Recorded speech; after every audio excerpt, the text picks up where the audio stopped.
O Brasil é um dos maiores mercados de esportes do mundo? A maioria das pessoas respondeu que não. Mas por incrível que pareça, hoje em dia é meio complicado a gente pensar que o Brasil é o maior mercado em alguma coisa, né? É horrível falar isso, mas é verdade. Mas é o terceiro maior mercado do mundo, só fica atrás de Estados Unidos e China. É um mercado em assim, absoluta ascensão e a gente já faz muito e vai fazer muito mais ainda, né? O Brasil está começando nessa praia e tem muito potencial e muito para crescer ainda. Então, sim, o Brasil é um dos maiores mercados do mundo. E mais para frente a gente vai falar de números que ilustram bem isso. Segunda pergunta. Criado em 2014, o Twitch hoje é avaliado em 3,7 bilhões de dólares. O Twitch é o quê?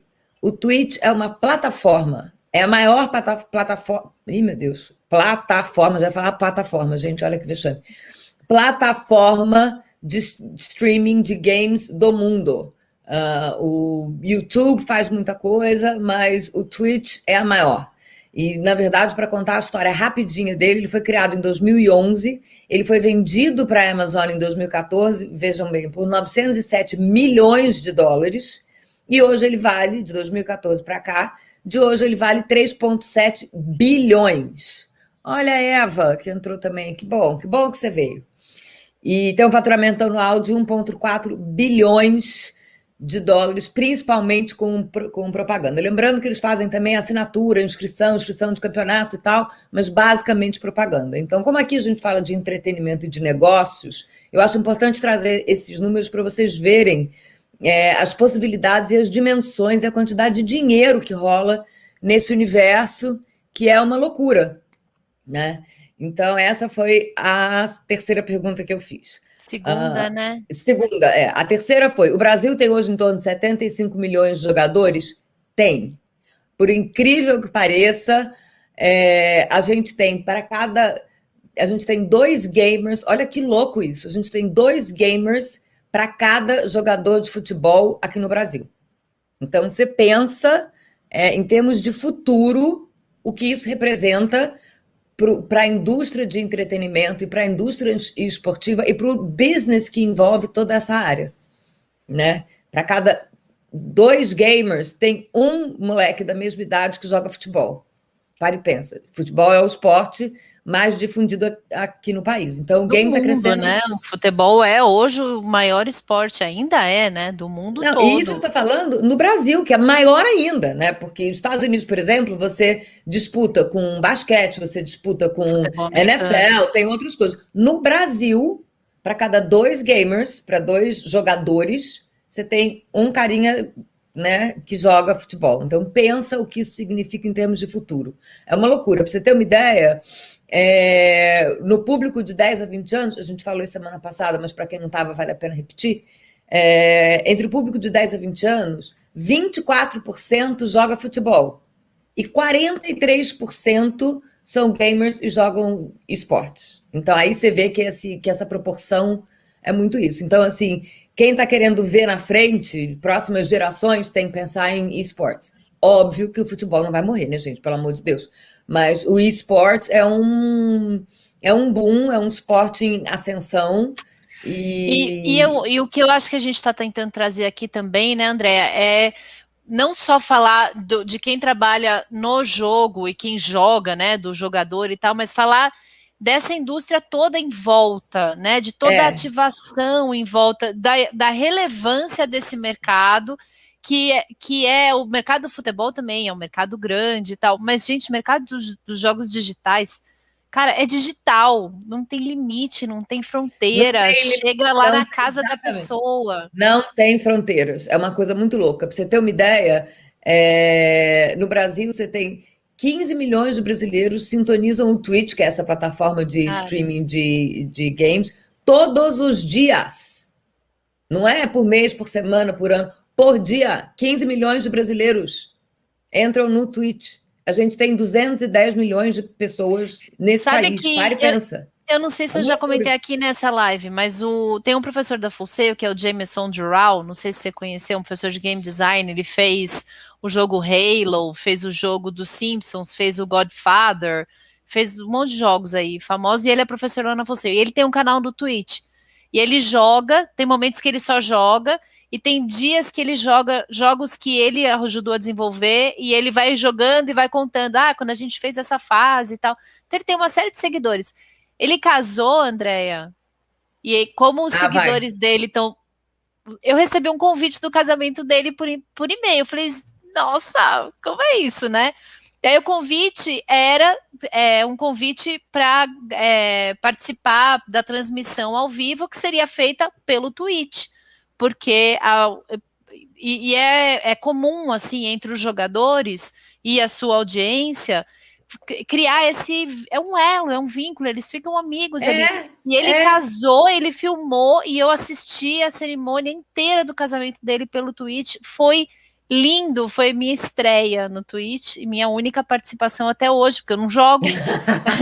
Mas eu achei incrível, e vi o nível, assim, o grau, a quantidade de pessoas do mundo inteiro que estavam assistindo o casamento dele, e interagindo com ele, dando parabéns e tal.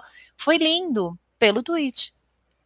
Não, é uma loucura. Ó, a Mari da 3MS está falando, não conheço muitos atletas de esportes, mas conheço muita gente que joga diariamente League of Legends. É isso, você não precisa ser atleta para estar nesses 15 milhões de pessoas que acessam o Twitch diariamente, entendeu? Quer dizer, jogar profissionalmente. Mas jogam. A Letícia que está aí, ela tem, e várias outras mães também, quantas eu não vi, problema com o filho que vai dormir, o moleque entra no quarto e fica jogando e não dorme nem a pau. Quando você vai ver, se você deixar, o carinha joga a noite inteira, entendeu? Isso com todas as idades, com 10, com 11, com 12, com 15, Sim, é uma loucura, né? Pra você ter uma ideia ainda da grandiosidade do Brasil nesse processo, a Brasil Game Show é a maior feira da América Latina de games.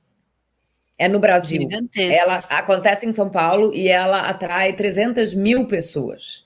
É a maior feira da América Latina. Então, assim, a gente é um mercado em potencial, sim. O céu é o limite, sim. Tem muito para fazer. E uma das perguntas que vieram para mim hoje é quais são as áreas de trabalho. Então, eu não vou nem entrar muito nisso agora. Quais são as áreas de negócio? Eu não vou nem entrar muito nisso agora para não dar spoiler. Mas, sim. São muitas. Já vem outra live inteira aí, gente. Não, pelo amor de Deus, a gente tem que acabar isso hoje. Vamos lá. A última pergunta da enquete que eu fiz foi: o esporte pode virar uma modalidade olímpica? Sim, naturalmente. É a evolução de todos os esportes que têm público virarem esportes olímpicos. Assim aconteceu com futsal, assim aconteceu com surf, assim aconteceu com skate, e em breve, não se espantem, o esporte vai virar um esporte olímpico. Como a gente já falou antes, ele é um esporte, ponto, acabou, ele é esporte. Né? Não vamos debater essa parte de novo. Esse ponto já está acertado. Né? Então, ainda falando sobre negócios, eu vou trazer aqui umas pequenas curiosidades e depois eu vou cair direto nas perguntas que entraram essa semana antes que o nosso tempo acabe, que é a coisa que mais acontece aqui. Falando sobre números, valores, os prêmios são uma loucura. Então, no ano passado, o Dota, que a gente vai falar sobre esse jogo mais para frente, que é um dos jogos... São 3 jogos mais populares. É difícil dizer 3, 4, porque depende... Os jogos, eles são divididos em categorias, em tipos de jogos. Jogos de luta, jogos de card games, de estratégia e tal. Mas, enfim, 3 jogos são muito populares, digamos assim. Um deles é o Dota, que pagou um prêmio ano passado para o campeão mundial de 34 milhões de dólares. O Fortnite World Cup pagou 100 milhões de dólares. E o League of Legends pagou 3 milhões de dólares. Porque o League of Legends... Dá até uma tristezinha, né? Assim, 3. Como não, se fosse pouco. É 3, porque foi nos Estados Unidos, tá? Não é mundial. Se eu falei mundial, eu falei errado. Nos Estados Unidos. E veja bem... esse é um jogo que você joga. O League of Legends, ele tem alguma desvantagem. Ele foi o jogo mais jogado do ano passado. World of Warcraft, League of Legends e Overwatch. Exatamente, Overwatch. O League of Legends, ele foi o jogo, já dando spoiler, em mim mesma, mais jogado do ano passado. Que é uma das perguntas que foram feitas para mim. Mas ele tem uma desvantagem porque ele não tem versão mobile. Então a pessoa só pode jogar no computador. Tem vários outros jogos que você joga no telefone, enfim, você vai jogando, e aí eles têm muito mais acesso e muito mais Free jogos. Fire, olha, ela não joga, mas ela conhece tudo, hein? Tá se preparando. Nossa Senhora, eu devia ter convidado ela para vir aqui, né? Ela ficava falando e eu ficava só ouvindo. Continua falando, Mari. É porque eu tô achando que você sabe muito mais que eu, mas tudo bem. É isso, a gente gosta de inputs. Então, e aí, olha que interessante. Quem ganhou ano passado foi um moleque chamado Buga. De novo, como eu falei semana passada, eles todos têm uns nomes esquisitos. Eles gostam muito de nome ao contrário, né? O campeão brasileiro de... Esqueci qual é o jogo agora. Enfim, já eu lembro. Ele chama Nobru. Obviamente que o nome dele é Bruno. Então, essa coisa de nome ao contrário é uma coisa que é muito dessa tribo. Mas esse cara, Buga, cara é ótimo. Ele chama Kyle Geidsdorf. Olha o Marcelo Nedre aqui. Oi, Marcelo. Ele tem 16 anos. E ano passado ele foi o campeão mundial de Fortnite. E o jogo durou... aliás, 2019 isso. O jogo durou 5 horas, essa decisão. Teve 90 mil espectadores por minuto. Pelo amor, hein? Segundo a Stream Metrics. E o moleque com 16 anos ganhou 3 milhões de dólares para ganhar um campeonato americano. Então, assim, quando a gente fala de negócio, a gente já falou aqui que negócio de entretenimento, a gente sempre fala, em qualquer que seja o segmento, a gente sempre está pensando em visibilidade. Você tem 90 mil espectadores por minuto. Quanto vale isso?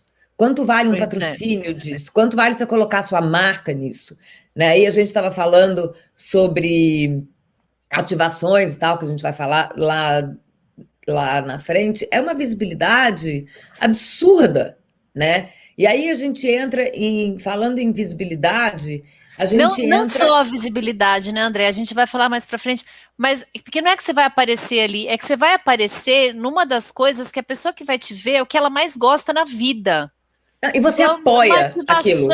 É uma ativação, putz, muito qualificada, né? Você se coloca meio que na mesma tribo daquele cara, entendeu?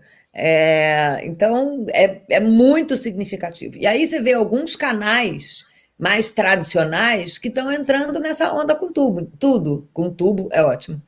Entrando nessa onda com tubo, veja bem. Então você vê, a Globo, por exemplo, o Grupo Globo, eles estão negociando ainda parcerias para ter cada vez tá mais dentro desse mercado, e a Globo seguindo o padrão Globo de como fazer as coisas. Olha, a Paulinha Valadares, a Globo seguindo o padrão Globo de como fazer as coisas, ela está trabalhando e está negociando para ela cada vez ter mais exclusividade nesse universo. Então, exclusividade é o quê? É transmissão exclusiva, é licenciamento de produto, e isso na verdade, é uma tendência transmídia dessa indústria, que o que significa? Marcas se juntam para criar um novo produto para oferecer, um novo formato de produto para oferecer para os seus consumidores.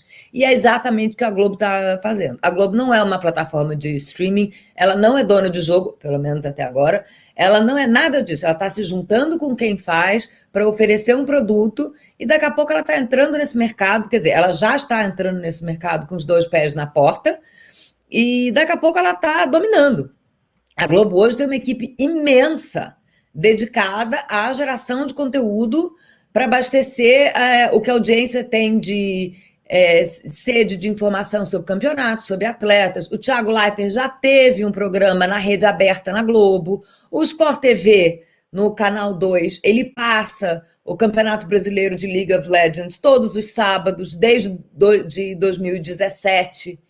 Sabe? O Globo Esporte, ele tem editoriais, assim como ele tem Fórmula 1, ele tem espaço para esportes. Então, isso é todo mundo, são aqueles tradicionais colocando pezinhos ali. A mesma coisa acontece com o UOL, tem um espaço dedicado só para esportes. A ESPN tem 5 sessões de esporte principais, que é futebol, NBA, NFL, blá, blá, blá, e esportes. Então, assim, tá todo mundo botando a mão ali porque todo mundo está vendo que essa é a parada. Tem uma pergunta da Ana aqui, perguntando quais são as principais marcas que patrocinam esse mercado. Ana, eu vou falar um pouco do que eu conheci do Tuts, né, que foi jogador revelação do League of Legends e que teve com a gente num torneio de League of Legends que a gente fez aqui no Brasil no final do ano passado. O time dele é da Kabum, por exemplo, né, então a Kabum patrocina, eu acho que agora ele até mudou de time. Eles pagavam os vendedores, faziam o time, né? A forma de patrocinar é você ter o seu time tá jogando e aí a tua marca ganha junto. Mas tem uma série de marcas que investem, Gillette investe, Red Bull investe, só vai aumentar, né? Na verdade, eu ia até falar que a Ana me deu um spoiler, mas não, isso era o próximo assunto. Então vamos lá. Alguns times tradicionais têm times de esportes. Por exemplo, Flamengo, Corinthians. O Corinthians, por exemplo, foi vencedor do Mundial de Free Fire em 2019. Com o Nobru, aliás. Lembrei. Já tá Santos e Cruzeiro são outros times que também têm os seus próprios times. O Ronaldo Fenômeno criou um time de esportes, né? Marcas, você vê, a Claro patrocinou até o ano passado 19 torneios. E o que aconteceu? Ela levou a TIM e a Oi junto, porque não são bobas nem nada. Intel, Coca-Cola, Gillette, Red Bull, como você falou, Netshoes, marcas completamente diferentes, Submarino, BMW, Lupo, Calunga, Unilever, Vivo, enfim, é um universo de A a Z. Olha, de hoje, BMW a Calunga. A gente está falando de marcas, né? Hoje eu fiz reunião com a FECAP, que é uma escola, né? De muitos anos aqui. Eles têm a liga deles, da FECAP, e atletas, né? A Full Sail, engraçado, todas as universidades americanas, no geral, são famosas por terem bolsa de esportes para os jogadores de esportes tradicionais, né? A Full Sail tem o Armada, que é o time oficial de e-athletes, que jogam vários jogos diferentes. A única bolsa 100% para esportista da Full Sail é para os jogadores do Armada. A gente tem o Fortress, que é uma arena de jogos digitais, jogos eletrônicos, que é a maior arena dentro de um colegiado nos Estados Unidos, é o Fortress, é dentro da Full Sail. Então é um negócio, você começa no ensino médio, nem ensino médio, você começa no fundamental aqui na escola já, as escolas estão se organizando. Imagina isso daqui a 5 anos.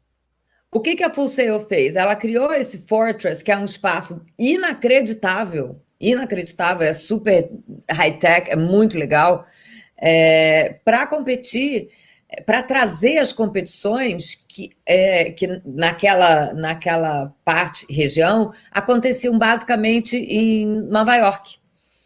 Então, é exatamente para puxar, porque não tem nenhum lugar tão tecnológico, nenhuma arena tão grande, tão preparada, que possa receber essas competições. Agora, eu não sabia... Você sabia que agora o Fortress não é mais The Fortress? Agora o Fortress é como é que é o nome? Gigante. A gente teve um treinamento sobre isso agora, porque é o Full Sail University and Orlando Health Fortress, porque agora o Orlando Health, que é um dos maiores hospitais, tá patrocina obviamente, o Fortress, obviamente. É um hospital, gente. Então, assim, obviamente. Olha todas essas ligações.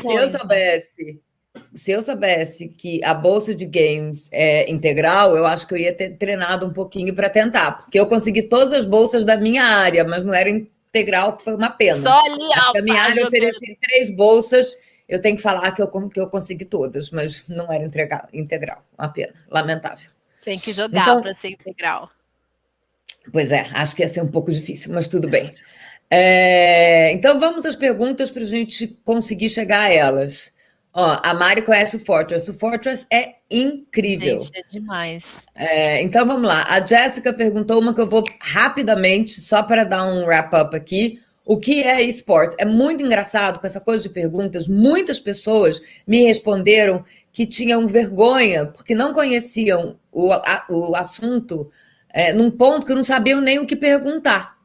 Então, isso é uma coisa que a gente viu, assim, é uma novidade. O nosso público aqui é um pouco, digamos, menos jovem, né? E então tem muita gente que não conhece mesmo. Fale por você, André. Eu sou super, super jovem. Não, eu disse que eu sou só um pouco menos jovem. Isso não quer dizer que eu não sou jovem, é só um pouco menos. Um povo maduro.